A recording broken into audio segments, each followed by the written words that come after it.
Constitution and social engineering. It is the topic of a constitution lesson.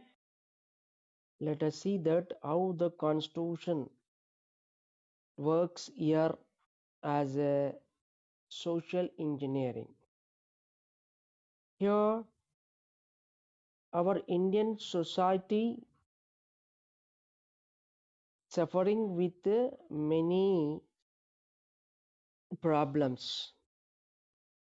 Some are given here, that is inequality, injustice, inequality, deprivation, and we also suffered the colonial policy of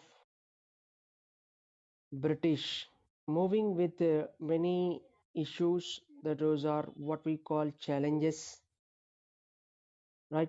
So these challenges have to be removed. Our constitution guaranteed right to equality, in the sense everybody is equal before the law, and everyone is given equal opportunities. Society is suffering with many challenges. There is inequality, injustice, and deprivation. Like these, many issues we have. So to address all these issues at time to time, constitution has to be amended. That means our constitution should have a provision for social change and for the development of the people, right? Because the constitution prepared in 1950s, still that we are following. It means our constitution is a lively document, because whatever the changes taking place in the society, according to those changes, our constitution also changing. Constitution also changing in the sense certain aspects. What are those certain aspects which will not be changed at any cost? We will see end of the class. So here there are many provisions in the constitution for social change. Last class, a debate on untouchability had seen, and it is abolished. For social change, the best example is provision of reservations for scheduled castes and scheduled tribes in the constitution. SCs and STs, these are the downtrodden people. They suffered much more in their old age, in the past. Over many years, these sections in the society, that is SCs and STs, they suffered a lot. Okay, we got independence, and we have a prepared constitution. In that, right to equality is there. Constitution have guaranteed right to equality after drafting the constitution. So from 1950s onwards, there is a right to equality to all. But those people, SCs and STs, they suffered with injustice met out to them in the past. So that cannot be recovered if only right to equality is provided. With the right to equality, they are not going to cover the injustice happened to them in the past. Right? From 1956 onwards,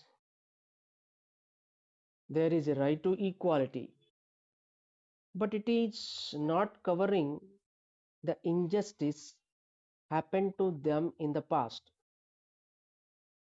So, to make justice to these people which they suffered with the injustice in the past, and to give the real meaning to the right to vote, the constitution has taken special constitutional measures to advance their benefits, that is their interest. Okay, in order to make the meaningful of right to vote, the constitution have taken some special measures, that is providing reservations, right, for SCs and STs in the legislature. So scheduled castes and scheduled tribes, they have they have given protection for their interest by allotting reservations to them in the legislature. So the constitution made it possible for the government to reserve the seats for these people in the jobs too. We know that in every recruitment process of the government, there are certain seats reserved for SCs and STs, right?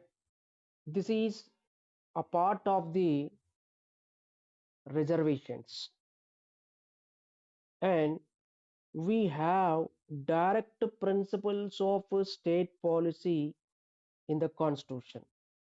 So these direct principles of state policy also gives a guideline or a direction to the government when government is going to provide what you call social welfare.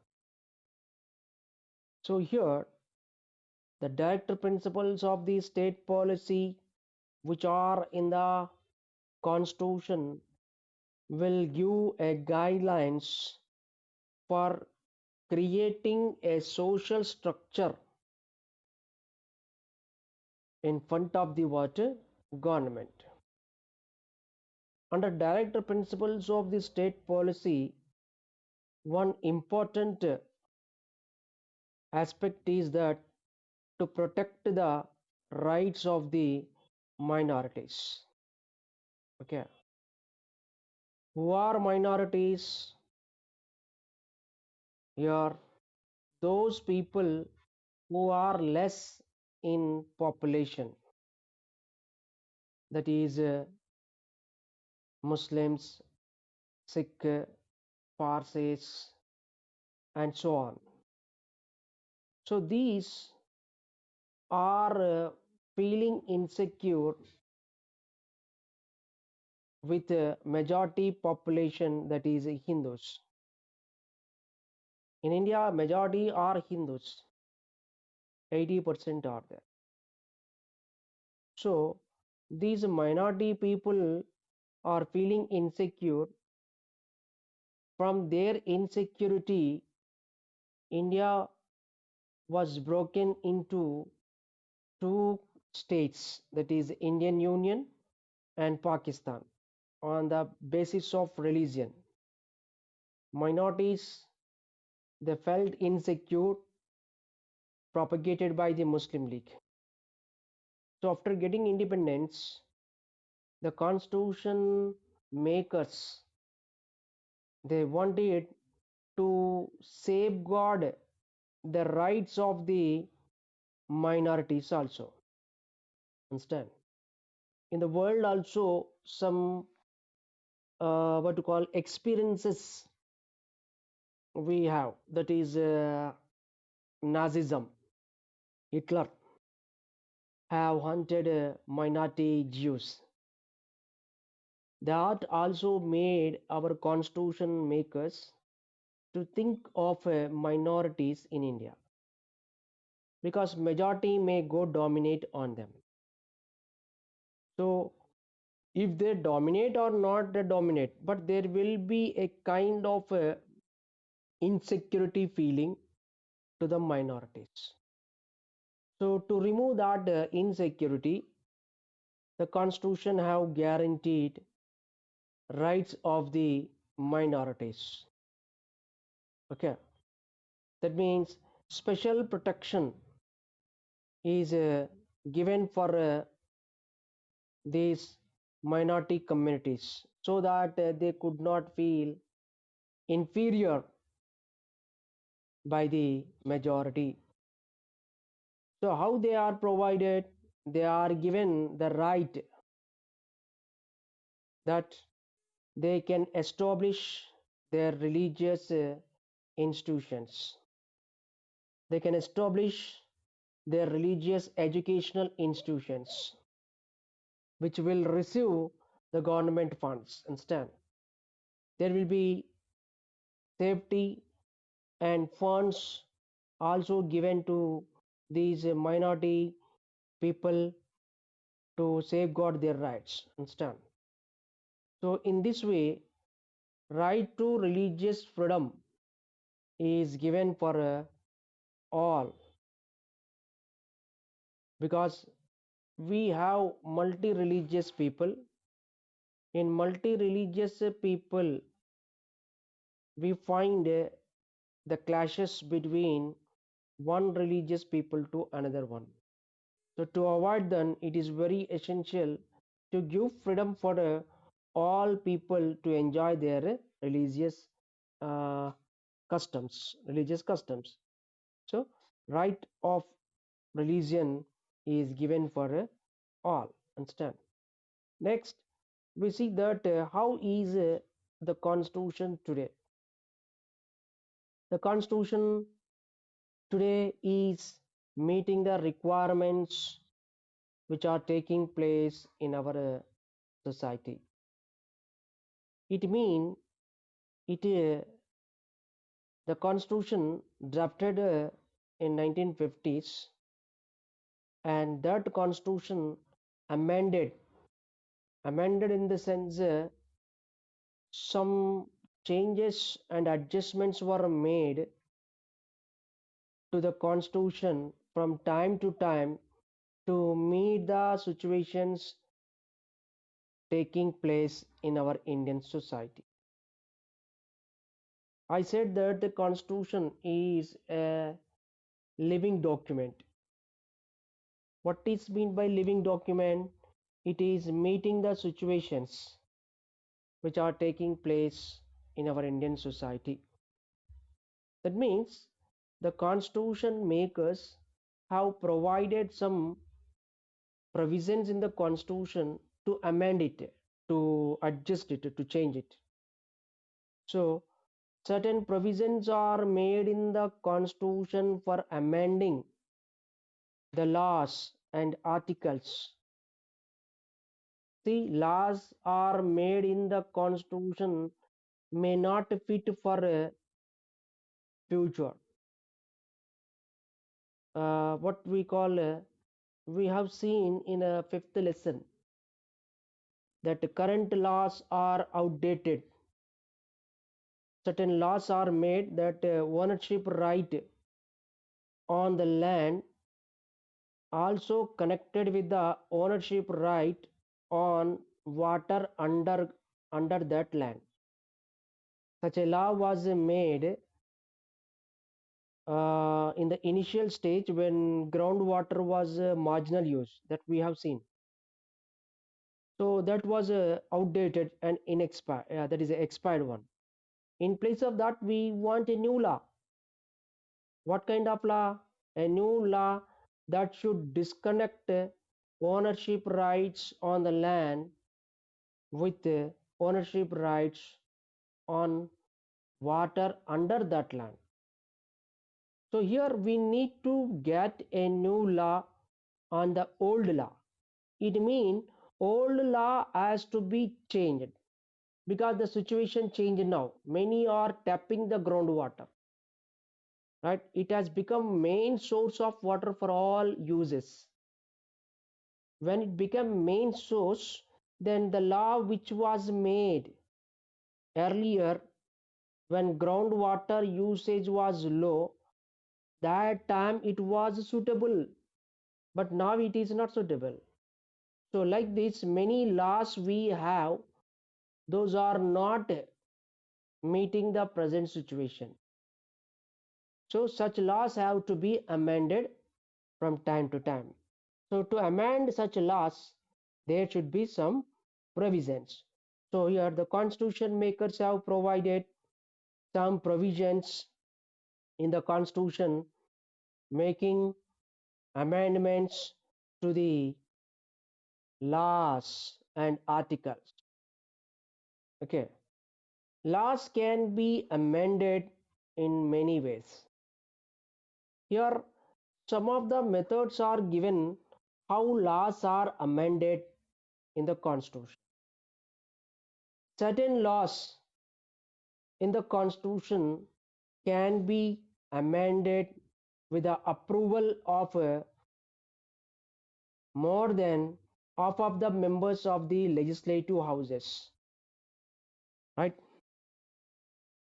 And certain other articles in the constitution can be amended only by the parliament.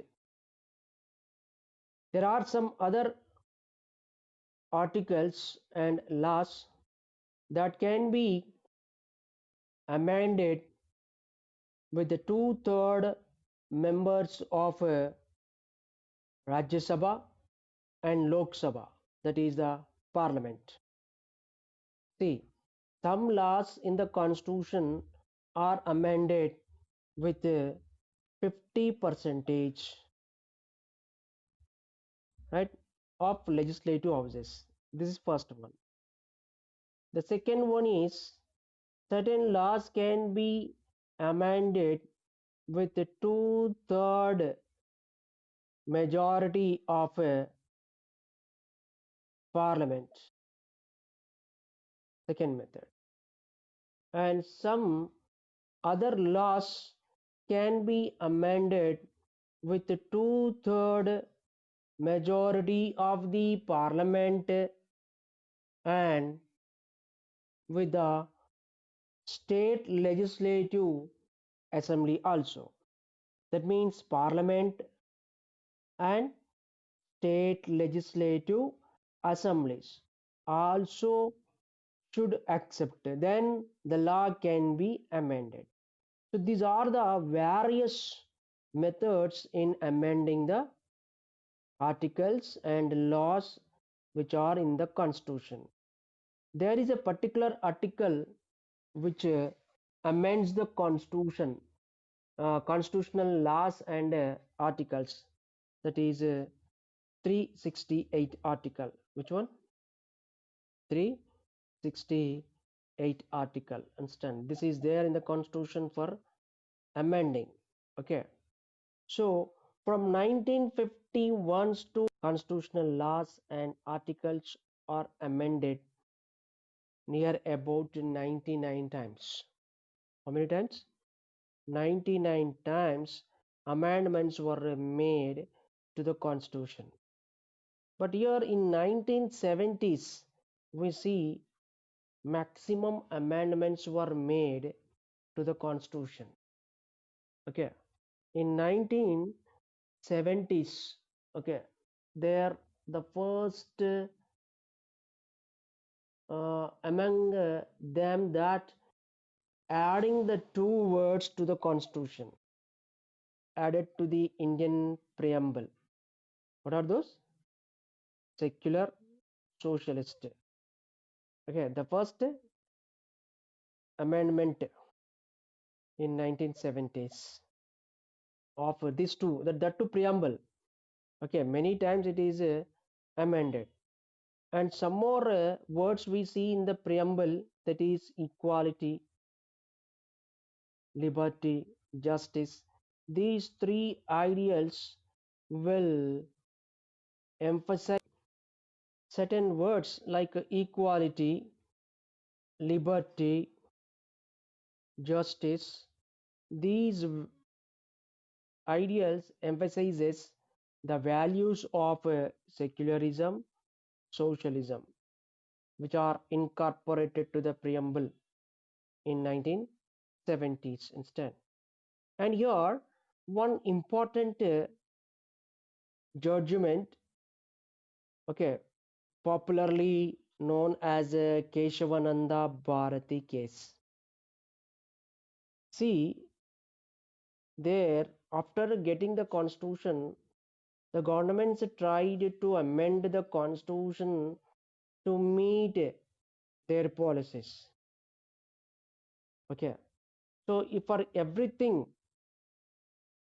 if they go for changing the constitution, the originality will go. It may break the unity of India. It may remove the value of the constitution, right? Laws and certain articles can be amended, but upon certain principles, our democratic system and our constitution is running. Those are very fundamental. That cannot be changed at any cost. This is the judgment, what we call popularly Keshavananda Bharati case instead. It is a case in the Supreme Court. When it has come to the Supreme Court has given the judgment that there is no right to Parliament to alter and destroy the basic features of the Constitution, which is the body given right to amend the constitutions, amend the laws, that is a Parliament. So, Parliament amending the laws many ways, so which is disturbing the what basic structure of the Constitution. So, the basic structure of the Constitution lies with certain basic principles, and those principles cannot be amended at any cost. That is a judgment the Supreme Court has given in 1973, popularly known as Keshavananda Bharati case instead. So, what are those basic structures? That is a basic principles and fundamental things which upon which our constitution is what to call depending instead, right? Those are given. That means the basic structure, the elements of the basic structure is very important for the constitution. Those are the supremacy of the constitution. One, constitution is always supreme. Okay, everybody has to obey the constitution, right? There is no that there is no anything superior to the constitution. This is fundamental, this cannot be changed. And the sovereignty of the country, our nation is sovereign nation. Okay, then fundamental rights are given by the constitution for all round development of the people. So these fundamental rights cannot be changed at any cost. Understand, there should be adjustment for that. And we have democratic form of government where the supreme power is vested in the hands of the people. This also cannot be changed. Our nation is a secular nation, right? Because it is a multi-religious people, so all the religion people have to enjoy their religious freedom. So in order to give that religious freedom, we made it is a secular state that cannot be changed. And federal characteristic of the constitution, dual polity we have. So all these are the fundamental things, okay, upon which the constitution is riding instead. So these cannot be amended and what you call it changed at any cost in the constitution. There is no right to parliament to what you call make amendments on the basic elements of the what constitution. Understand? So these are very important for the constitution. If these are amended, what will happen? Then immediately we see that there will be disintegration of the nation. Huh? Many of the clashes will come, unity will break out, and people may lose the confidence on the constitution. The living document, what we call our constitution, will lose its value, right? So constitution makers have known that very well what is important to the nation. So those are some fundamental things. How a house stands on the base. If you remove the base, the house collapses, right? So our nation is riding on certain basic things which are in the constitution. So laws cannot be made to change those basic things in the constitution. Okay, this is a judgment given by the Supreme Court in 1973 in the case what we call Keshavananda Bharati. Okay, so what is meant by Keshavananda Bharati case? It is a case on this case the Supreme Court have given its verdict, that is a judgment, that there is no right to government or even to the parliament to alter and destroy the basic features of the constitution. Okay, now which are very important. Okay, upon which our nation is riding, upon which in the sense basic fundamental things. Those are democratic form of government, secular, then what to call federal characteristics of the constitution, then supremacy of the constitution, sovereignty of the nation. So these are very very fundamental that cannot be amended at any cost. Understand? That is